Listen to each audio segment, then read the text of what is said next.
Assalamualaikum warahmatullahi wabarakatuh.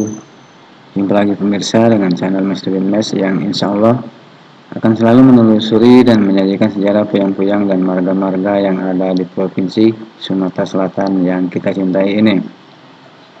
Dalam video kali ini channel Mr. Mes akan menyajikan sejarah asal-usul Desa Penanggiran, Kecamatan Gunung Megang, dan Desa Embawang, Kecamatan Tanjung Agung, Kabupaten Muara Enim.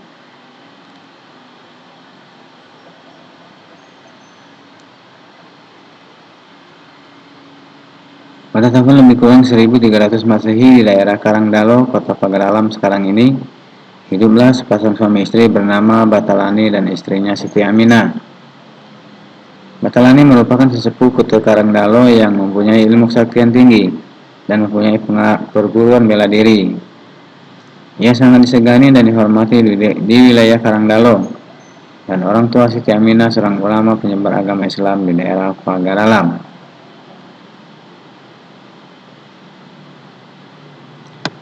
Mereka mempunyai 12 orang anak, yaitu satu Puyang Guru yang dikenal dengan Puyang Laman atau Puyang Karangdale, dua Marige Sakti atau Warideyang Sakti, tiga Ismail, empat Maunang, lima Ramunang, enam Kliwon, tujuh Juara, delapan Seripati, 9 Merapi Sakti, 10 Kriya Pitasari, 11 Keramat Jati, dan 12 Mulia Sakti.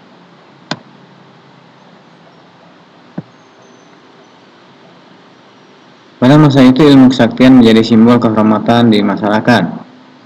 Orang yang mempunyai kesaktian akan dihormati dan dijadikan pemimpin. Selain bermata pencarian sebagai petani, Puyang Batalani menurunkan ilmu bela diri dan ilmu kesaktian kepada anak-anaknya. Setelah berkeluarga, maka masing-masing anaknya mencari tanah baru untuk dihuni sekaligus menyebarkan agama Islam dan menjadi pemimpin di daerah baru tersebut. Maka anak-anak Puyang Batalani dan Siti Aminah merantau ke daerah sebagai berikut. 1. Puyang Guru menetap di Kute Karangdalo dan menjadi penerus ayahnya memimpin perguruan bela diri. 2. Puyang Marige Sakti atau Warideyang Sakti merantau dan menemukan daerah baru di pinggiran Sungai Enim dan mendirikan Desa Embawang di Kecamatan Tanjung Agung, Kabupaten Muara Enim. Dan di daerah ini beliau dikenal dengan sebutan Puyang Ramobayang karena memiliki ilmu menghilang. 3. Ismail menetap di Karangdale. 4. Maunang menetap di Karangdale. Remunang menetap di Karangdale. Kliwon menetap di Karangdale. Juara menetap di Karangdale. Puyang Saripati bersuami dan menetap di Komering. Merapi Sakti merantau ke Pulau Jawa, Kriya Pitasari merantau ke daerah Cirebon, Pulau Jawa, Keramat Jati menetap di Karangdale, dan Mulia Sakti, anak bungsu, merantau menelusuri Sungai Lematang dan mendirikan Desa Penanggiran sekarang ini.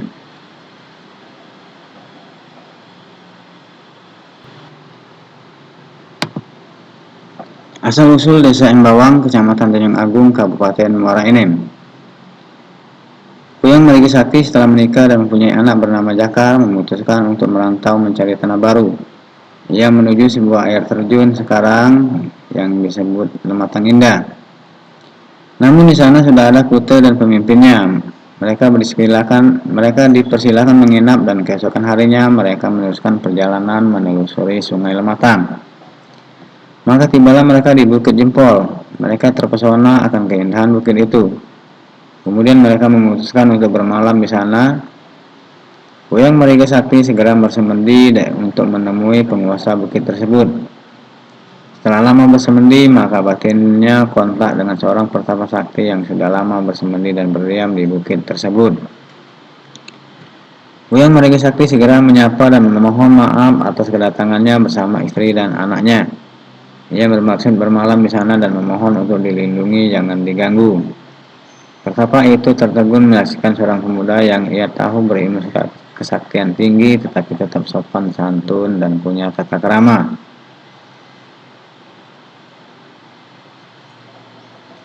Maka pertapa itu mengizinkan mereka bermalam dan berjanji akan menjaga mereka. Bahkan pertapa itu menawarkan Puyang Marige Sakti sebuah ilmu kesaktian Ramobayang atau ilmu menghilang. Dengan senang hati Puyang Marige Sakti menerima tawaran itu. Maka keesokan harinya Puyang Marigi Sakti menemui pertapa itu di puncak Bukit Jempol. Dengan kesaktiannya tidak sulit ia mendaki bukit itu. Ia segera memberi hormat setelah bertemu pertapa itu. Pertapa itu dapat melihat isi hati Puyang Marigi Sakti yang baik, maka ia tidak ragu untuk memberikan ilmu tersebut. Setelah lebih kurang 1 bulan berada di bukit itu dan telah menguasai ilmu Ramo Bayang, Puyang Marigi Sakti berpamitan untuk meneruskan perjalanannya.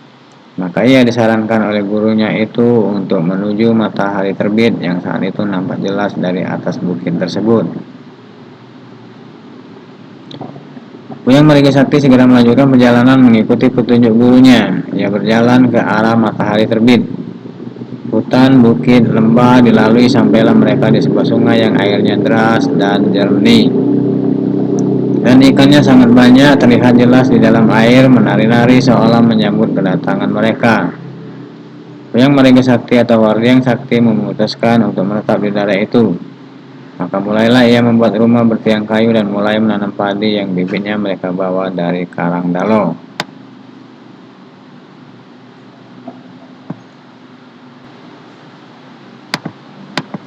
Hari berganti hari, bulan berganti bulan, dan tahun berganti tahun. Dan Jakar anak mereka sudah berumur 13 tahun. Dan pada suatu hari Jakar sudah bisa memasak membantu orang tuanya. Ia membuat gulai ikan dan dicampur dengan sayur-sayuran. Tak sengaja ikut tercampur daun bawang yang banyak tumbuh di pinggiran kebun mereka. Setelah mereka makan siang, orang tua mereka terkejut karena masakan hari itu sangat sedap dan ada rasa yang baru di gulai tersebut. Mereka bertanya kepada Jakar dan Jakar menjawab tidak tahu. Mereka segera memeriksa gulai tersebut dan menemukan beberapa lembar daun bawang yang banyak tumbuh di pinggir kebun mereka. Oh, ternyata daun bawang ini yang bisa menyedapkan masakan. Sejak saat itu mereka selalu menggunakan daun bawang untuk memasak. Mereka menanam dan memelihara tanaman daun bawang tersebut di pekarangan rumah mereka. Tanaman itu mengeluarkan bau yang menyengat tetapi harum. Setiap tamu yang datang selalu bertanya bau apa ini, dan dijawab oleh Puyang Wardiang Sakti, bau bawang. Maka kelamaan kute tersebut sering disebut Embau Bawang yang sekarang menjadi desa Embawang.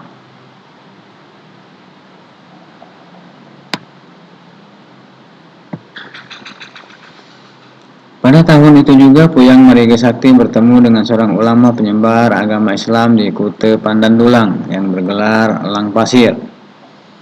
Mereka sepakat untuk mengadakan perjalanan ke hilir Lematang untuk Embau Bawang dan Kute Pandandulang untuk mengajarkan ilmu agama Islam kepada penduduk sekitar kute mereka.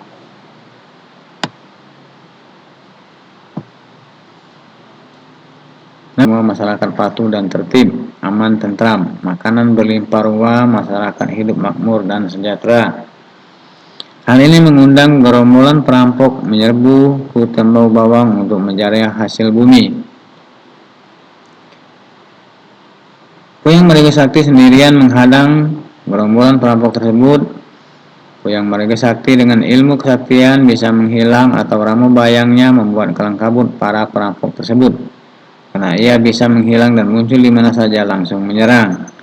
Pemimpin gerombolan perampok dapat dilumpuhkan dan meminta ampun. Puyang Marigi Sakti mengampuni mereka dan mendakwai mereka agar mereka kembali ke jalan yang benar. Para perampok berjanji tidak mengulangi perbuatan mereka, merampok lagi dan segera pergi dari Kute Embau Bawang. Pada tahun lebih kurang 1389 Masehi, Puyang Marigi Sakti atau Puyang Ramo Bayang meninggal dunia dan dimakamkan di pinggiran sungai. Kepemimpinan Kute Embau Bawang digantikan anaknya Jakar. Sampai di sini tidak ditemukan sejarah atau cerita mengenai Jakar dan keturunannya.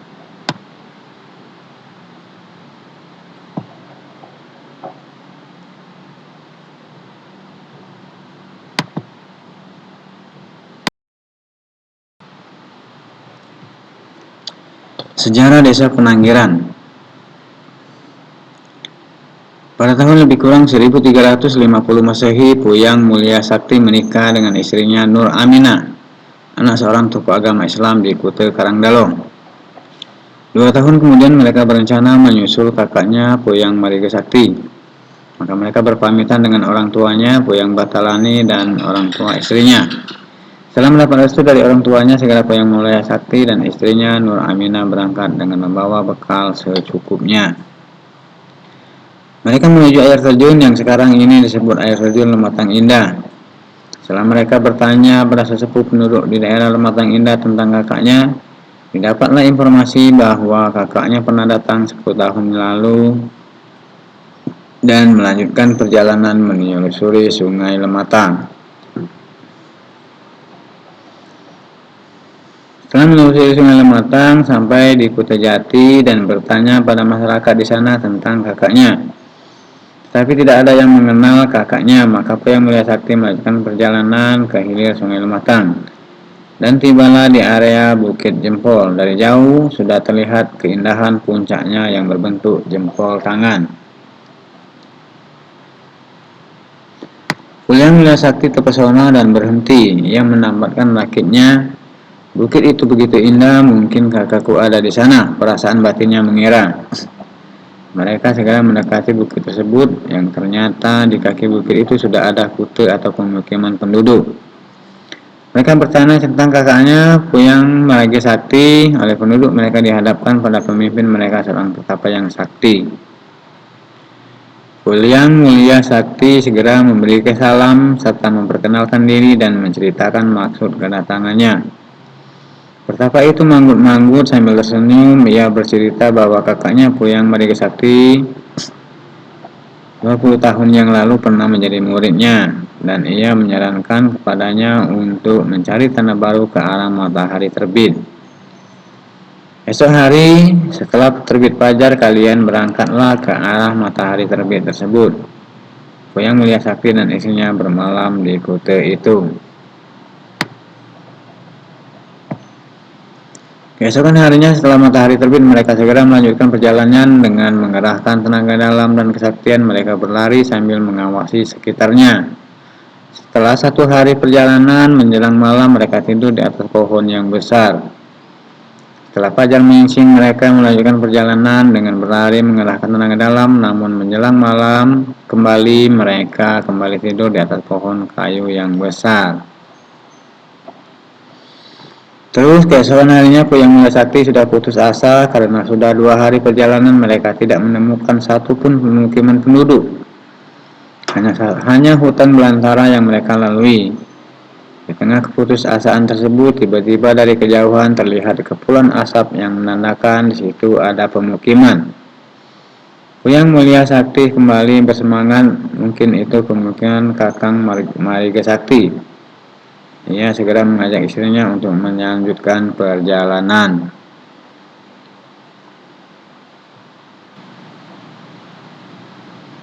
Setelah sampai di sumber asap tersebut, ternyata dari penduduk yang sedang membakar lahan untuk berkebun. Setelah bertanya kepada penduduk, maka diajaklah mereka menemui pemimpin mereka yang tak lain adalah Puyang Mariga Sakti, yang di sana dikenal dengan Puyang Ramubayang. Setelah bertemu, mereka segera berpelukan, melepas rindu dan bertukar cerita dari pengalaman masing-masing. Dan ternyata Puyang Mariga Sakti telah memeluk agama Islam.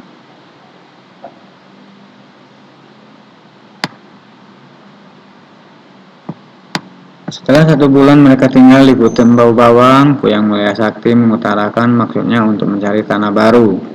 Maka disarankan oleh kakaknya Puyang Mariga Sakti untuk menelusuri sungai Ayah Hening ini. Puyang Mulya Sakti dan istrinya membuat rakit dan dari aur duri, satangnya dari tebu lingga, ajirnya dari kayu ubar-ubar, serta dengannya dari kulit akar, dan dibekali secukupnya oleh kakaknya Puyang Mariga Sakti. Maka berangkatlah mereka milir sungai Ayah Hening. Sepanjang perjalanan mereka banyak menjumpai kute-kute di pinggiran Ayah Hening. Setelah malam tiba, mereka bermalam di kute Tanjungan Ayah Hening, yang saat itu penduduknya sudah memeluk agama Islam. Puyang Mulya Sakti menemui pemimpin kute itu, seorang ulama agama Islam bernama Muhammad Rasid Pati Anom. Syekh Muhammad Asy-Syifatty menawarkan untuk belajar memperdalam ilmu agama Islam, maka bergurulah Puyang Mulia akhirnya selama 3 bulan di Tanjung. Setelah 3 bulan, Puyang Mulia Sakti mengutarakan keinginannya untuk mencari tanah baru untuk dihuni anak cucunya nanti. Syekh Muhammad Fatih Ano menyarankan untuk terus ke hilir Ayek Hening untuk menemui ulama di Mual Ayek Hening, karena di situ sudah ada perguruan agama Islam 40 gubungan. Setelah sampai di Mual Ayek Hening, maka bertemulah pemimpin Hute Ayek Hening, Syekh Jalil Cakra Birawa.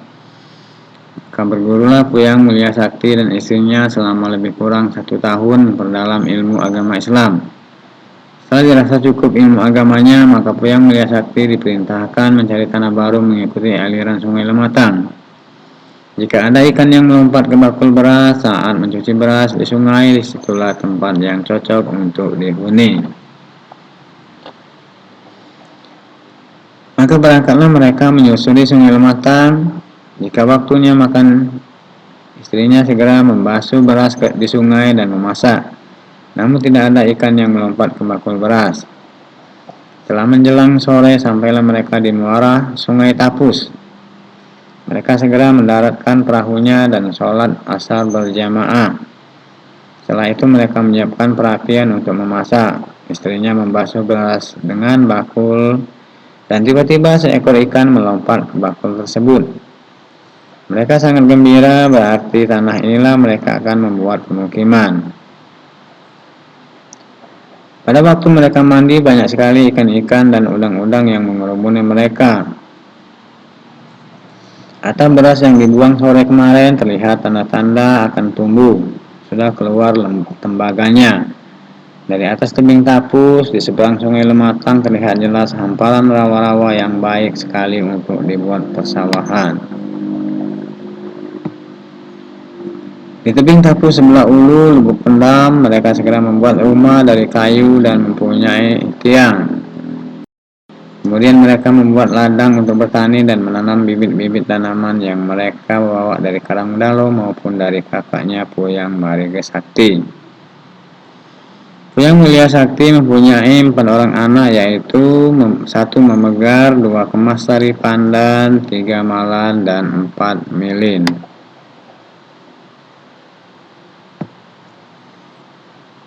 Pada awalnya nama Kute yang didirikan Puyang Mulia Sakti bernama Kute Tapus.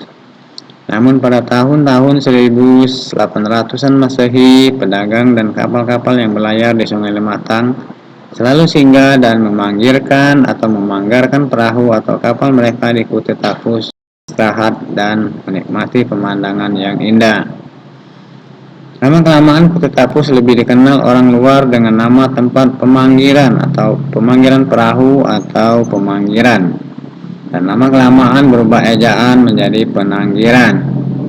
Demikian sejarah Desa Embawang dan Desa Penanggiran. Semoga bermanfaat.